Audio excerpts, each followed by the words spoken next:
أهلا وسهلا ومرحبا بكم إخواني أخواتي في فيديو جديد وحلقة جديدة ومهمة. اليوم حنا في ضيافة العائلة الريسونية بالشق ديالها الديني واللا ديني. قبل ما نبداو الحلقة ديالنا بغيت نقول لكم بأنه عندي لكم مفاجأة في الجزء الثاني من هذه الحلقة، مفاجأة كبيرة. بطبيعة الحال المغاربة كلهم تفاعلوا مع التصريحات ديال الفقيه السي أحمد الريسوني الرئيس السابق لاتحاد علماء المسلمين، اللي هو على فكرة علماء الإخوان، اللي تأسس في العاصمة البريطانية لندن، اللي خرج كيتكلم فيه على أنه غادي يعطي شهادة للعصر والتاريخ. وهذه الشهادة مهمة بغى يقولها ربما قبل ما يتوفى الله عز وجل، وهي أن الشيعة المسلمين قدموا للفلسطينيين والقضية الفلسطينية وللأقصى وللغزاويين ما لم يقدمه أهل السنة جميعا. قبل ما نردوا على السي أحمد طبيعة الحال بالحجج والدليل والأرقام والإحصائيات اللي ما غيقدر يقول قدامها والو، اولا بغيت نعرض عليكم واحد الفيديو اللي انا كنعتبره الفيديو الصدمه. علاش؟ لان التصريحات اللي جات فيه واللي مولاها اصلا هو مثير للجدل، تصريحات اعتبرها خطيره جدا. وانا كنظن ان هذه التصريحات هذه مولاها قالها في حالتين، اما انه في حاله سهو وزلت لسانه قالها، يا اما انه في حاله غضب وربما طلع له السكر بطبيعه الحال كنعرفوه، اللي هو السي عبد الله النهاري. في الرد ديالو على ابو زيد المقري قال واحد المقدمه خطيره، وهذه المقدمه اللي قال هو الكلام اللي حنا كنا كنقولوا هذه سنوات، على ان الانتماء لجماعه الاخوان المسلمين كيلزم عليك جوج حوايج. اولا الولاء المطلق للجماعه والمرشد الاعلى للجماعه. الشيء الثاني وهي التخندق في أجندة الجماعة، وممنوع عليك أنه تدير أي تصريح أو فعل أو قول أو كتابة أو كلام يخالف أجندة الجماعة ولو كان ذاك الكلام حق وأجندة الجماعة باطل. لهذا خليكم مع هذا التصريح هذا الخطير اللي قال فيه السي النهاري بأنه تعرض لأنواع من الضغط، مكالمات ورسائل ونصائح ولقاءات من عدد كبير من قيادات جماعة الإخوان المسلمين كيمنعوه فيها على أنه يرد على المقاومة، ما يسمى بالممانعة، محور الممانعة، وممنوع عليه يرد على إيران، وممنوع عليه يرد على تصريحات قيادات جماعة الإخوان المسلمين. خليكم مع هذا المقطع هذا وغادي نرجعوا باش نردوا على السي أحمد ونكملوا الحلقة ديالنا. لا أخفيكم أنني تعرضت منذ بداية الطوفان وإلى الآن بسلسلة من التضييقات التي تأتيني من بعض الإخوة العاملين في قطاع تدعيم المقاومة جزاهم الله خيرا، يطلبون مني في كل مرة ألا أعلق وألا أخرج على الرأي الذي يصوغونه للناس ويشيعونه بين الشعب المغربي. السي أحمد الريسوني اللي تيقول بان اهل السنه ما قدموا حتى شي حاجه للقضيه الفلسطينيه والفلسطينيين، وان الشيعه فقط هم اللي قدموا. بغيت نعرفوا واش كيعرف السيده ناديه البرادلي اللي تسجنات سنوات في سجون الاحتلال لما شاركت في احدى العمليات البطوليه اللي كانت كتستهدف المطارات الفلسطينيه المحتله سنه 1948 ميلاديه. وكذلك واش كيعرف الاخت ديالها لالا غيتا رحمها الله تعالى. كذلك بغينا نعرفوا السي أحمد الريسوني واش كيعرف الشهيد سيدي مصطفى علال القزيبر اللي استشهد نهار 2 فبراير 1994 لما اشتبك مع قوات العدو على الحدود الإسرائيلية اللبنانية فداء للقضية الفلسطينية، واللي وصل الجثمان ديالو للمملكة المغربية سنة 2008 وتدفن في بلاده.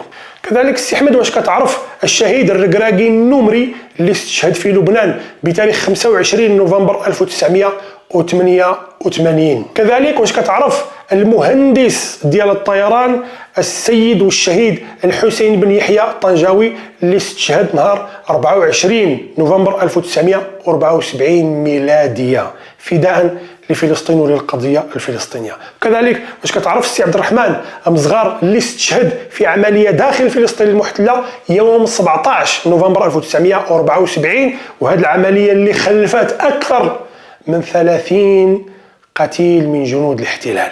كذلك لا يخفى علينا ولا على المغاربه، ربما تيخفى عليك السي أحمد، الكولونيل الهاشمي الطود اللي شارك في الحرب ديال التحرير 1948 اللي كان العمر ديالو 18 سنه وكان شهيدا على العصر وتوفى قبل سنوات رحمه الله عز وجل.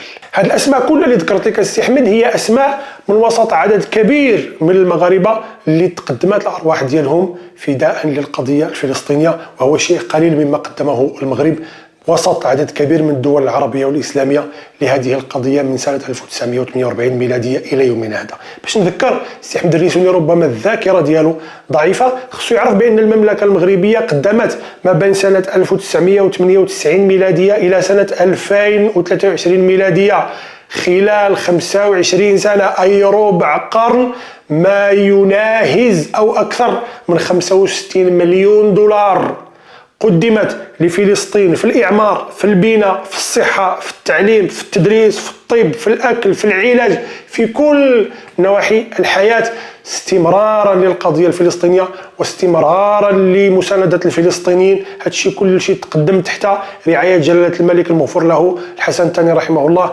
ويقدم الآن ولا زال العطاء مستمر تحت رعاية صاحب السمو صاحب الجلالة الملك محمد السادس حفظه الله تعالى ونصره. ربما السي أحمد الريسوني البوصلة ديال جماعة الإخوان المسلمين توجهت لجهة إيران، فكان ملزما بهذا التصريح هذا من أجل الدفاع على إيران أمام الفضيحة العالمية ديالها في تواطؤها مع الاحتلال ضد القضية الفلسطينية وضد الفلسطينيين، وكان آخرهم اغتيال إسماعيل هنية. من بعد الخروج ديال سي سليمان الريسوني من السجن بعفو مولوي تفضل به عليه صاحب الجلالة الملك محمد السادس حفظه الله تعالى ونصره، وتفضل به على عدد من السجناء اللي خرجوا معاه في ذيك الوقت، بزاف ديال القنوات والصحف المغربيه تواصلوا مع سي سليمان على انه يدير معهم حوار ولقاء او سبق صحفي، او انه يتكلم عن القضيه ديالو ويناقشوها معه، وكذلك يناقشوها مع المغاربه. لكن سي سليمان دائما كان كيرفض على انه يستجب لهذه الدعوات. هنا الاراء ديال الناس اختلفت، كاين اللي كان كيقول سي سليمان يمكن بغى يرتاح شويه، كاين اللي كان كيقول يمكن مازال ما مستعدش يتكلم، كاين اللي كان كيقول ربما كيحاول يجمع الانفاس ديالو والافكار ديالو، لانه المرحله ديال الحبس بطبيعه الحال المغاربه تنقولوا الحبس ما كتبغيش حتى العدوك، ولكن سي سليمان في الحقيقه كان كيتسنى الدعوه تجيه من منصه ومنبر اعلامي واحد ومن صحفي معلوم باسمه ورسمه. سي سليمان الريسوني كان كيتفادى يخرج مع المغاربه لانه كان كينتظر الدعوه تجيه من صحيفه معاديه للمملكه المغربيه، وتجيه من صحفي معروف بالولاء ديالو للجزائر وخدمته لأجندة المخابرات الجزائرية، وهو أحد أشهر الأبواق ديال البوليزاريو في إسبانيا، وهو الصحفي فرانسيسكو كاريون. فرانسيسكو كاريون هذا الصحفي اللي مشهور على أنه أحد عملاء المخابرات الجزائرية، واللي معروف العداء ديالو للمملكة المغربية، ودائما كيكتب في المقالات ديالو على أن المغرب هو محتل للصحراء الغربية. السؤال المطروح في نظركم، علاش الريسوني رفض يطلع مع قنوات وصحف مغربية وصحفيين مغاربة مقتدرين وكبار، وقرر انه يطلع مع صحيفه ومع صحفي معادي للمغرب؟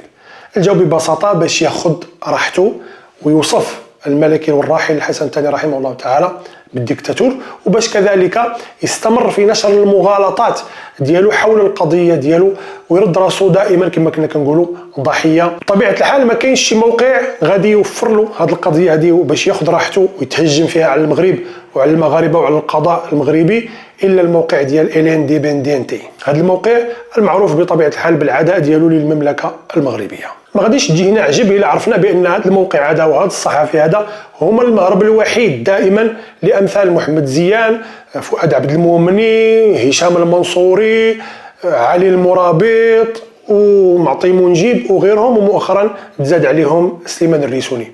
دابا جيتكم المفاجاه اللي قلت لكم راني مخبيها لكم لاخر هذه الحلقه.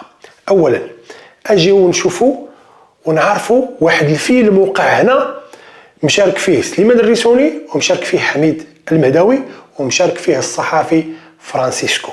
الحوار اللي دارو سليمان الريسوني مع هذا الصحافي تنشر نهار 1 شتنبر على الساعة 12:05 ليلا، بمعنى أن هذا الحوار دارو سليمان الريسوني مع الصحافي يومين قبل، ما بين 30 و 31 غشت. أجي 30 و 31 غشت باش كيفكركم بتاريخ المناظرة اللي كان المفروض يكون ما بين سليمان الريسوني وما بين المحامية عائشة القلاح. هذه المناظرة اللي كان علل عليها المهداوي، واللي من بعد أيام قليلة خرج المهداوي وكيتكلم على الاعتذار ديال القلاح، اللي هو في الحقيقة الاعتذار ديال سليمان الريسوني عن عدم الحضور لهذه المناظرة لسبب بسيط، وهو أنه عنده مناسبة عائلية في القصر الكبير.